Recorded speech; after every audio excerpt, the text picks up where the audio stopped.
এইবাৰ পঞ্চমবাৰৰ কাৰণে মোদী চৰকাৰে কোনো ধৰণৰ জনগণনাৰ তথ্য নোহোৱাকৈ সেন্সাস ডাটা নোহোৱাকৈ বাজেট দিলে। বাজেট সদায় নিৰ্ধাৰিত পৰিমাণৰ ক'ৰ পৰা ৰাজহ সংগ্ৰহ হ'ব, কেনেকৈ খৰচ হ'ব, কিমান মানুহৰ জীৱনৰ উত্তৰণত এই বাজেটে ভূমিকা পালন কৰিব, সকলোৰে ৰূপৰেখা থাকে। কিন্তু এই বাজেটৰ একোৱেই নাথাকিলে।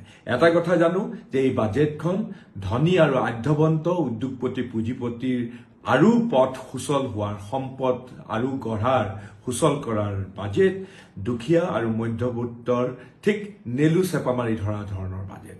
আমাৰ বিহাৰ আৰু অন্ধ্ৰপ্ৰদেশত এওঁলোকৰ হিয়া উজাৰি এওঁলোকে সকলো উজাৰি দিছে বাজেটত। অসমৰ কথা উল্লেখ কৰিছে, কিন্তু অসমৰ কথা তেওঁলোকে একেবাৰে উল্লেখ নকৰাকৈ থাকিব পাৰিব বুলিয়েই ভাবি পাই হয়তো তেওঁলোকে উল্লেখ কৰিছে। কাৰণ বাজেটত অসমৰ বানপানীৰ কাৰণে, বানপানী প্ৰশমনৰ কাৰণে তেওঁলোকে কোনো টকাই নধৰিলে। বিহাৰত কিন্তু 11,500 কোটি টকা ধৰিলে। ঠিক তেনেধৰণে তেওঁলোকে প্ৰত্যেকটো ক্ষেত্ৰতে ভুৱা প্ৰতিশ্ৰুতি দিলে। আজি মই দেখিছো অসমৰ মুখ্যমন্ত্ৰী ডাঙৰীয়াই এই বাজেট সম্পৰ্কত প্ৰধানমন্ত্ৰীক ভুৰি ভুৰি প্ৰশংসা কৰিলে, বোলে চাহ শ্ৰমিকৰ মংগলৰ কাৰণে 1,000 কোটি টকা দিব। সেই একেখিনি কথা ভাৰতৰ বৰ্তমানৰ বিত্তমন্ত্ৰীগৰাকীয়ে 2021তো একেখিনি কথাই কৈছিলে। 2021ৰ পৰা কিন্তু একো নকৰিলে। এয়াই হ'ল জুমলা বেচা এওঁলোকৰ কৰ্মৰ কাণ্ড, জুমলা বেচা এওঁলোকৰ বাজেটৰ গূঢ়াৰ্থ। वित्त मंत्री का ये बजट बहुत ही निराशाजनक था, क्योंकि ये पूरा बजट सरकार की कमजोरी और अस्थिरता का उदाहरण था।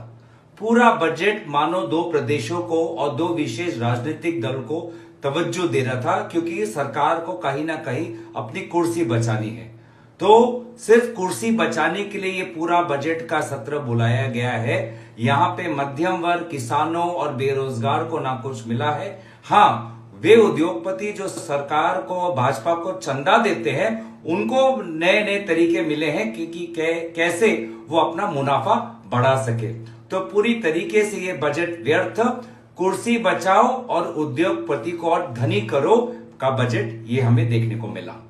केंद्रीय बाजेटर আজি যিখন বাজেট আমাৰ দেশৰ বিত্তমন্ত্ৰী ডাঙৰীয়ানীয়ে সদনত উত্থাপন কৰিছে, আটাইতকৈ দুখ লগা কথা যে আমাৰ উত্তৰ পূৰ্বাঞ্চলক অষ্টলক্ষ্মী বুলি কয় বিজেপিয়ে, আৰু অষ্টলক্ষ্মীয়ে আমাৰ অসমে বিশেষকৈ যোৱা 5 বছৰত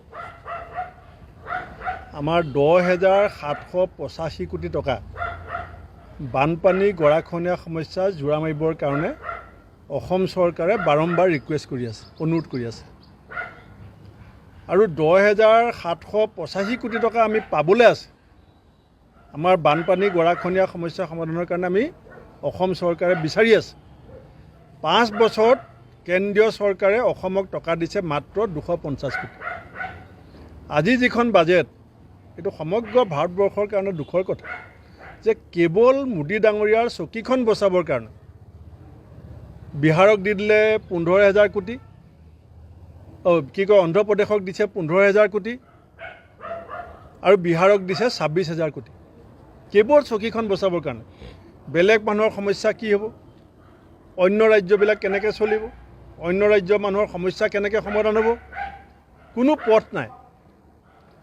500টা আগশাৰীৰ কোম্পানীত 5,000 টকীয়া চাকৰি দিব বিচাৰিছে, ইণ্টাৰ্ণ বুলি কয়।